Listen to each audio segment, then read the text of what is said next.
2 মাস আগে আমার যেখানে বিদ্যুৎ বিল আসতো 200, সেইখানে গত 2 মাস 3 মাস ধরে বিদ্যুৎ বিল আসতেছে 800, 1000, 1200। কিভাবে সম্ভব এটা? কে দেখবে এগুলি? হাইকোর্ট কে এগুলি দেখে না? বিচার বিভাগ এগুলি দেখে না? আইন প্রশাসন এগুলি দেখে না? আমার উপজেলা শহরে 4টা প্রবেশ পথ, 4টা প্রবেশ পথে চাঁদাবাজি চলে। একটা অটো রিক্সা গেলে আর ওইখান থেকে 10 টাকা, 20 টাকা, 25 টাকা, 30 টাকা নিচ্ছে। 4টা প্রবেশ পথে যে দিক দিয়ে ঢুকবেন ওই দিকেও নিবে, যে দিক দিয়ে বের হবেন ওই দিক দিয়েও নিবে। আমরা ডাইল ভাত খাইতে পারলি বাঁচি, 60 টাকা কেজি আলু আর পাচ্ছি না, কিভাবে খাবো?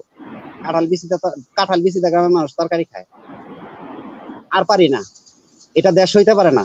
এটা যা আপনারা বলেন বেহেস্ত, এটা বেহেস্ত হইতে পারে না। এর চাইতে জাহান্নামে আমরা যতটুকু বর্ণনা শুনি অনেক ভালো আছে। গ্রাম অঞ্চলে একটা কথা বলে, সারা অঙ্গে ক্ষত মলম দিব কত। যে দেশে সরকারের পৃষ্ঠপোষকতায় দুর্নীতি হয় সেই দেশে হাইকোর্টে বললে কি আর না বললে কি? আমার প্রশ্ন হচ্ছে যে আপনি আজকে হেডলাইনটা করছেন হাইকোর্টের নির্দেশ দুর্নীতির বিরুদ্ধে ঘরে ঘরে দুর্গতের করা। নির্দেশ না, দুর্নীতির বিরুদ্ধে ঘরে ঘরে, এটা হাইকোর্ট বলছে। হাইকোর্টের দুজন বলেছে। আমার প্রশ্ন সবার কাছে, হাইকোর্ট কি দেশে আছে? সরকার, আওয়ামী লীগ, বিরোধী দল, পুলিশ, প্রশাসন সবকিছু মিলে একাকার।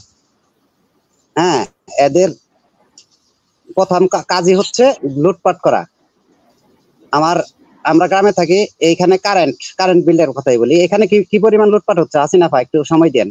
এখানে কি পরিমাণ লুটপাট হচ্ছে? গত 2 মাস আগে আমার যেখানে বিদ্যুৎ বিল আসতো 200, সেইখানে গত 2 মাস 3 মাস ধরে বিদ্যুৎ বিল আসতেছে 800, 1000, 1200। কিভাবে সম্ভব এটা? কে দেখবে এগুলি? হাইকোর্ট কে এগুলি দেখে না? বিচার বিভাগ এগুলি দেখে না? আইন প্রশাসন এগুলি দেখে না? আমার উপজেলা শহরে 4টা প্রবেশ পথে 4টা প্রবেশ পথে চাঁদাবাজি চলে। একটা অটো রিক্সা গেলে আর ওইখান থেকে 10 টাকা, 20 টাকা, 25 টাকা, 30 টাকা নিচ্ছে। 4টা প্রবেশ পথে যে দিক দিয়ে ঢুকবেন ওই দিকেও নিবে, যে দিক দিয়ে বের হবেন ওই দিক দিয়েও নিবে। এগুলি কে দেখবে? এই হাইকোর্ট, বিচার বিভাগ, সরকার, বিরোধী দল, আওয়ামী লীগ, দেশ, রাষ্ট্র, কোনটাই কিন্তু পাট নাই। আমি মনে হয় সব একাকার হয়ে গেছে মিশে। রাষ্ট্রই সরকার, সরকারি রাষ্ট্র, আওয়ামী লীগ বিরোধী দল, বিরোধী দলে আওয়ামী লীগ, সব একাকার। কেন ভাই? এটা কি গণতান্ত্রিক দেশ? আওয়ামী লীগের নেতাদের কাছে আমার প্রশ্ন। আর একটা প্রশ্ন হচ্ছে আমার মাহমুদ ভাইয়ের কাছে, যে আপনারা বিরোধী দল, আপনাদের এই নীতি কথাগুলি কি এইখানে এসে বলার জায়গা, মানে টকশোতেই বলার জায়গা, নাকি সংসদেও বলতে হবে? আপনারা এখনো কেন আপনাদের দল সংসদে আছে?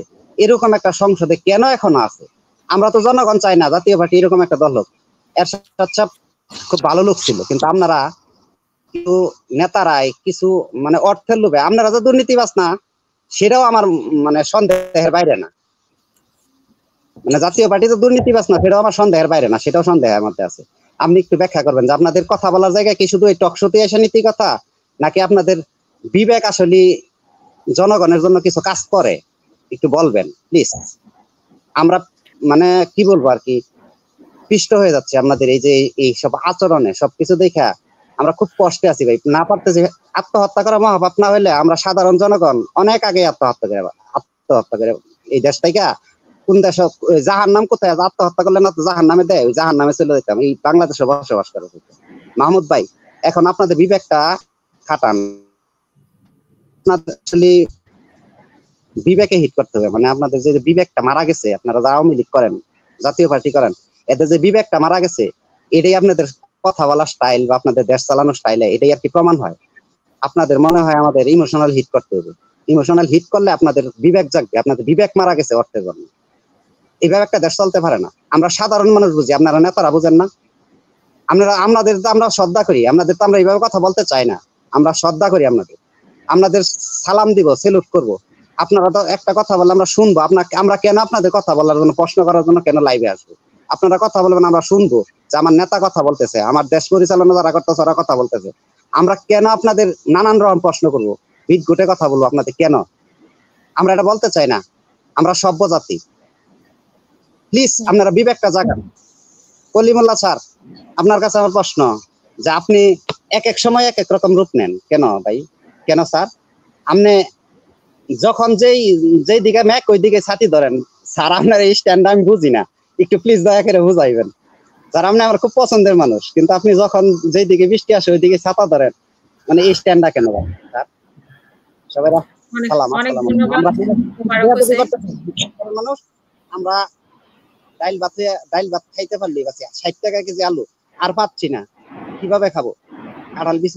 কাঁঠাল বিচিতে গ্রামের মানুষ তরকারি খায়, আর পারি না। এটা দেশ হইতে পারে না। এটা যা আপনারা বলেন বেহেস্ত, এটা বেহেস্ত হইতে পারে না। এর চাইতে জাহান নামে আমরা যতটুকু বর্ণনা শুনি অনেক ভালো আছে। প্লিজ আওয়ামী লীগের যারা আছেন, কষ্ট নিয়ে না, আমরা আপনাদের সাথে বেয়াদবি করতে চাই না, আমরা আপনাদের সম্মান করতে চাই, আমরা আপনাদের প্রশ্ন করতে চাই না, আমরা আপনাদের কথা শুনতে চাই। আপনারা কথা বলবেন, আমরা শুনবো। আমরা আপনাদের সাথে বেয়াদবি করতে চাই না, আপনাদের সাথে গলাবাজি করতে চাই না, আপনাদের কোনো প্রশ্ন করতে চাই না। আপনারা ওইভাবে দেশটা গইরা নিয়ে আসেন। যারা আওয়ামী লীগ আছেন, আপনাদের কাছে অনুরোধ, আপনারা হাত জোর করছি, আপনারা আপনার নেত্রীরা বুঝান যে এইভাবে একটা দেশ চলতে পারে না, কোনোভাবেই চলতে পারে না। সাধারণ মানুষের কষ্টটা বুঝেন, সাধারণ মানুষের সেন্টিমেন্টে খেলা করেন না প্লিজ। এছাড়া আর কিছু বলার নাই আমাদের। আমরা না পারি আত্মহত্যা করতেছি, না পারতাছি আত্মহত্যা করতে, না পারতাছি বাঁচতে। গ্রাম অঞ্চলে একটা কথা বলে, সারা অঙ্গে ক্ষত মলম দিব কত। যে দেশে সরকারের পৃষ্ঠপোষকতায় দুর্নীতি হয় সেই দেশে হাইকোর্টে বললে কি আর না বললে কি? তাহলে এতদিন পুলিশ প্রশাসনের সব অফিসারদের দুর্নীতির খতিয়ান বের হতে ছিল, এখন রাজনীতিবিদদের দুর্নীতির খতিয়ান বের হতেছে। রাজশাহী সিটি কর্পোরেশনের মেয়র লিটন সাহেবের দুর্নীতির খবর প্রকাশিত হয়েছে গতকাল জায়দাদিন পত্রিকার মধ্যে। তাহলে আমাদের দেশের মানুষের, সাধারণ মানুষের কি করবে? একসময় দেশে কিছু সুশীল সমাজ ছিল, শিক্ষিত সমাজ, যারা কোনো কিছু হইলে হই হই রই রই করে কথা বলতো। এখন ওরা কি হারাই গেছে, নাকি ঘুমিয়ে গেছে, না মৃত্যুবরণ করেছে, আল্লাহ ভালো জানে।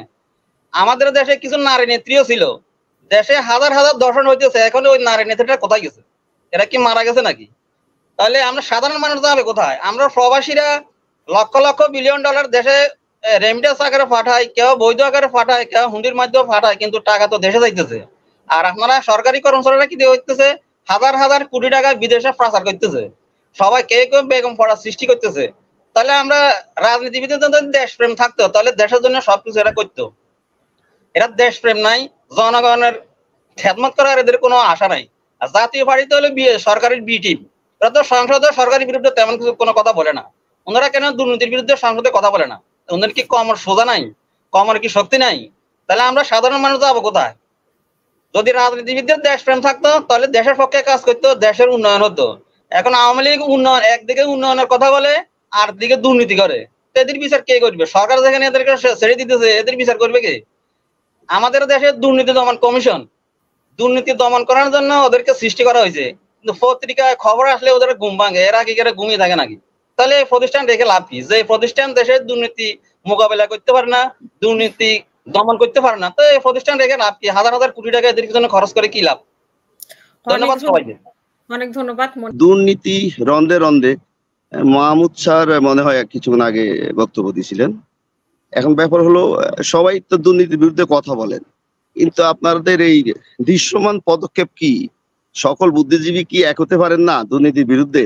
বিএনপি, আওয়ামী লীগ, জামাত, অমুক সেমুক দরকার নেই তো, এভরিবডি একসাথে আসেন, আশা কথা বলেন যে দুর্নীতিকে আমরা অ্যালাউ করবো না।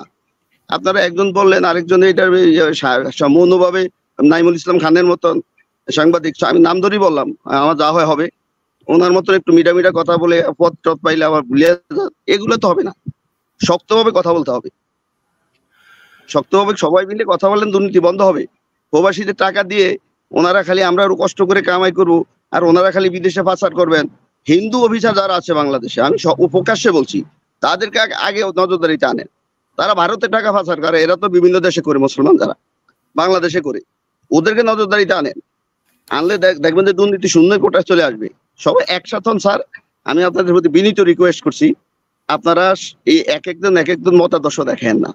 জাতীয় অনেক বছর দেখছে, 52-53 বছর দেশ স্বাধীন হয়েছে, ওনার রাজাকার খুঁজেন না, আর মুক্তিযোদ্ধার বাহাবা নিয়েন না ম্যাডাম। মুক্তিযোদ্ধার বাহাবা আপনার মাধ্যমে সবার কাছে অনুরোধ, মুক্তিযোদ্ধার বাহাবা নেওয়া দরকার নাই। আমরা প্রবাসী হইলাম রিয়েল ফ্রিডম ফাইটার, আমরা হইলাম রেমিটেন্স ফাইটার, আমাদেরকে অ্যালাউ করেন, কষ্টের টাকাগুলো নষ্ট করতে না বলেন। আসসালামু আলাইকুম।